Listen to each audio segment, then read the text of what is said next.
Bienvenue sur boursicoté.com pour cette analyse technique du CAC 40 en intraday où nous sommes en train de matérialiser la rupture de la résistance à 4474 points. On était mal parti ce matin puisque j'indiquais ici une alerte ici de rupture. Les cours sont bien repris. Vous voyez que le biais dans lequel on était ce matin, c'est à savoir sous la moyenne mobile 20 exponentielle, a cédé. On est directement revenu ici sur la bande de Bollinger supérieure pour matérialiser cette cassure. Alors cette cassure, on la voit bien en H4 ici, avec donc justement ce niveau qui est bien représenté. Nous avons ici une rupture et un retour donc de cette bougie qui vient s'appuyer, c'est-à-dire qu'après avoir été résistance, on a cette zone qui devient désormais support. Donc tant que la configuration est orientée de cette manière, on a donc un signal de rupture haussier donc en direction des 4519 points. Donc ça c'est assez intéressant puisque ça valide, je dirais, le début de mouvement qui a été poussif certes, mais qui finalement a débouché sur quelque chose de concret en termes de directionnel, puisque nous avons cette rupture qui était attendue pour signaler, je dirais, le retour d'un mouvement haussier.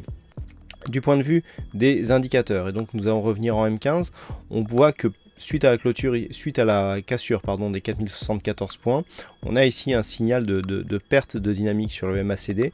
On a une grosse dynamique ici sur la cassure, ensuite on a matérialisé cette temporisation et puis finalement on repart à la hausse. Mais vous voyez que ici la dynamique n'est pas encore confirmée clairement, et donc on attend ici un retournement du MACD pour voir la poursuite de ce mouvement. Le stochastique rentre directement, de temps en temps dans sa zone ici de surachat, ce qui matérialise justement la dynamique qui a lieu sur cette phase. Attention à certaines divergences qui apparaissent notamment sur le RSI et sur le stochastique. On le voit bien ici sur le stochastique, alors que nous avons des nouveaux plus hauts significatifs sur ces deux plus hauts ici. On va mieux le voir comme ça. Voilà, vous voyez que les plus hauts au niveau du stochastique sont baissiers. Donc ça, c'est une divergence baissière. Si on ne valide pas, c'est-à-dire si on ne casse pas ici le plus haut de cet indicateur sur la prochaine accélération, il pourrait y avoir un signal de retournement qui pourrait se mettre en place.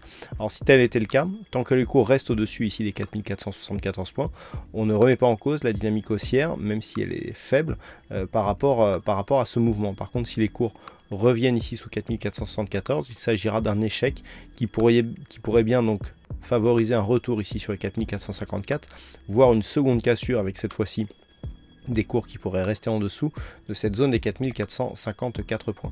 Tant que les cours restent au-dessus des 4474, on a donc une dynamique haussière qui est en train de se confirmer, avec comme objectif un retour ici sur la zone des 4519 points.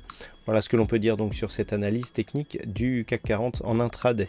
Alors en termes de chiffres macroéconomiques, nous allons avoir quelques chiffres cet après-midi. Alors nous aurons, c'est à confirmer, mais là sur mon journal j'ai 14h15, alors normalement c'est 14h30, mais là bon, aujourd'hui c'est 14h15, des chiffres de l'emploi, création d'emplois non agricoles, donc les ADP pour le mois d'août du côté des États-Unis, suivi, alors nous aurons donc des chiffres canadiens qui seront secondaires, des chiffres de l'immobilier à 16h et l'indice PMI de Chicago à 15h45, voilà, suivi à 16h30 des stocks de pétrole brut. Voilà pour les chiffres je dirais majeur. Donc le pétrole c'est à 16h30. Pour tous les autres chiffres, vous n'hésitez pas à cliquer sur le lien chiffre du jour à droite du chat sur le site boursicoté.com. Voilà donc pour cette analyse technique du CAC 40. Passez de bons trades et on se retrouve dès ce soir pour toutes les autres analyses techniques du site boursicoté.com.